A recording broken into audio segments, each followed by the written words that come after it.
Guns N' Roses top 6 best songs. Now, do you consider this the best songs they ever wrote, or Yes. your favorite?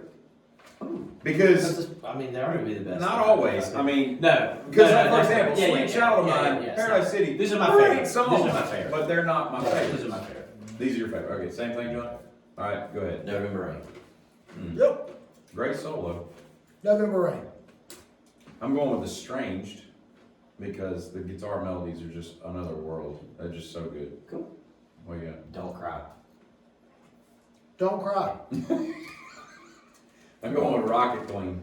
Oh. Best song on that album. Ah, yeah, a little bit to come. I got you. Yes. Rocky Queen. Yeah, we got our first trio. John. You Trifecta. got a little Rocket Queen on you. Rocket Queen. Rocket Rocket Queen. Queen. It's such a good song. It is. Mine is Dead Horse. Beating the death. Sometimes I feel. That's just a great, and when he plugs in that guitar and all that static, that's just a great song. It's a great song. Sick of this life, not that you care. Mr. Brownstone. I have a hard time picking between Brownstone and Night Train, but Brownstone probably edges it out because that whole album. God, what can you say? You know. All right, John, what do you It got? might be predictable, but it's a song that turned me on to these guys and I never look back. Welcome to the jungle. It is a good tune. Mine is 1 in a Million. Oh. Love that song. Ooh. So good, so good. Yeah, you take the lyrics out of it, should have been one of their biggest hits because it's so catchy. And so is Patience. I mean, Patience is a great tune as well. Great solo too. Patience. Really? No kidding. Terminator 2 soundtrack. You could be You could be mine. I hated that. And you know, in that video, remember he plays a red BC Rich Mockingbird, and you're like, what is he doing? He plays Les Pauls, but that's what he used to play back in the day. And that's why he went back to it in that video. Do you know that he played Mockingbirds in the very Did beginning? not know that. What is yours?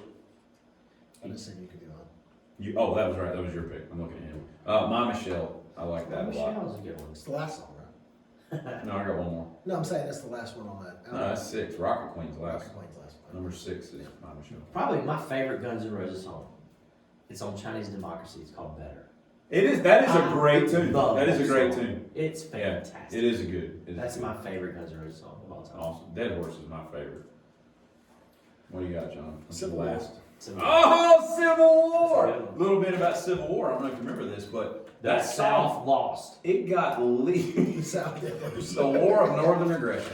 That song got leaked, if you recall, somehow way before that album came out. In fact, they had Guitar for the Practical Musician had it tabbed out like 3 months before the album came out, and you're like, what is this? So you're trying to learn it, you've never heard it before, so you're just sight reading it, and because there's no YouTube or anything. But yeah, somebody leaked that song out because it was never released as a single, as I recall. No. But everybody knew it before the album came out. The funny thing is, I remember it getting leaked out, or like that whole thing happening, but I think that tied into the Vince Neil beef, which was so weird because that was getting the ring. It had nothing to do with that, but because they were saying Civil War, they're like, oh, that's a song about Vince Neil. Right. No, it's getting the ring. He's telling them, And I'm really, your ass. when you get down to it, what's so civil about war anyway? Nothing. Alrighty then, get him.